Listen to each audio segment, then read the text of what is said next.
Welcome to today's explainer on Ryuho Okawa's deeply moving work, The Origin of Love. We're jumping right into a fascinating chapter all about love, light, and kindness. We're going to unpack these profound reflections on how we connect with each other, moving from the tiniest internal spark to the grandest visions of human existence. It's an incredible journey through some truly stunning metaphors that, honestly, will probably change how you look at your everyday interactions. So, to kick things off, I want you to hold this one specific question in your mind as we trace the evolution of love today. What does it actually look like to care for others without limits, without conditions, and most importantly, without burning out? It's a massive question, right? But the author breaks it down into some remarkably accessible, poetic ideas. The whole exploration begins with this incredibly intimate metaphor. Okawa positions himself not as some grand, unapproachable philosopher on a hill, but simply as a humble creator, a craftsman, making matches. He says he wants to create matches of dreams, to ignite something special in our hearts. It's just such a grounding way to start, you know? Just someone trying to spark a little bit of hope in the dark. And this beautifully illustrates how the journey starts on a micro level. The core desire here is to deliver specific, comforting elements to each individual's heart during the absolute coldest, most difficult seasons of life.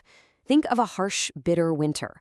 A single match can provide a momentary bright light or a touch of emotional heat. It reminds us of the literal warmth of human blood and the cozy safety of a family home. It's all about delivering comfort when things feel totally bleak.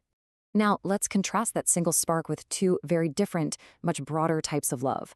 What Okawa calls Santa Claus love versus wind love. It sounds a bit playful, but the underlying philosophy is actually super profound. See, there's a tragic limitation to conditional giving. Think about Santa Claus. He only has so many presents in his bag, right? He can only visit so many homes. Against that kind of limited physical love, the author places the infinite, completely invisible reach of the wind.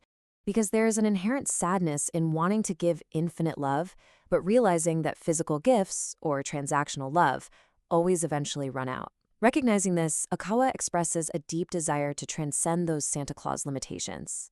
He writes about wishing to become like an invisible, gentle wind that blows from nowhere, comforts absolutely everyone it passes, and just continues on without ever being depleted. The crucial point here is the complete selflessness of this wish. True love, in this context, is defined by providing relief without demanding any recognition or leaving a heavy footprint behind. He explicitly states he wants to be a wind named Ryuho Okawa and a wind named Happy Science that blows and passes through transparently. It's this beautiful vision of love. It's like a breeze that cools you on a scorching hot day. You feel its profound comfort. You're grateful for it, but you can't capture it and you don't owe it anything in return. But love isn't just wind, right? It's also a dance of light, but not a harsh, blinding illumination. You know that glaring spotlight that exposes every flaw and makes you just want to hide? Yeah, that is not love. Instead, we should favor a soothing, balmy glow. Okawa specifically compares it to the light of a warm, spring-like autumn day. It's the kind of light that just naturally invites you to step outside, close your eyes, and breathe. Building on that feeling, think about how ideal love naturally creates spaces of peace and quiet joy. Just picture this gentle light glistening on a shallow spring brook. Imagine it casting warmth over sleeping animals, bathing resting babies, and illuminating people who are just taking a moment to relax on park benches. This is love as a gentle, ambient presence. It simply makes the environment safer and warmer for absolutely everyone in it. Crucially, though, this isn't just about passively receiving that light. We have to internalize this warmth so we can deeply share in the joys and sorrows of the people around us. By absorbing that gentle, spring-like light, we basically become equipped to sit on those benches of life next to someone who is hurting, bringing a quiet, non-judgmental comfort to their day. Moving right along to Section 4, Always Be a Kind Person, the Actionable Philosophy of Love. So moving from poetic imagery into practical application, how do we actually walk through the world every single day? Well, it starts by realizing that kindness isn't just passive sweetness or being a total pushover. True kindness often requires courageous words, and it demands strong, decisive actions. It might mean standing up for someone or speaking a really difficult truth, but, and this is absolutely key, it must always be grounded deeply in a genuine gentleness, with the ultimate aim of making the maximum number of people happy. It's a very active, powerful form of empathy. I absolutely love this insight from the text. Being a little too kind is just right for life. It directly challenges that modern idea of heavily guarding ourselves, or the fear that if we're too nice, people are just going to take advantage of us. It suggests instead that over indexing on kindness is exactly what prevents the world from feeling dry, rigid, and cold. If you're going to err on the side of being a little too gentle. So, all of this, the dreams, the wind, the light, the kindness, it all leads us to the ultimate goal of human existence. What actually is true human happiness? Is it worldly success? Is it total isolation and undisturbed peace? To answer that, Okawa compares the solitary existence of Robinson Crusoe on a deserted island with the reality of living among a society of contemporaries. A solitary existence, no matter how peaceful or completely unbothered it might be, can never generate true happiness. And why is that? Because happiness fundamentally requires relationships. You simply cannot generate joy in total isolation. This leads to such an incredibly profound realization. Happiness is actually born in the space between people. It cannot exist in a vacuum.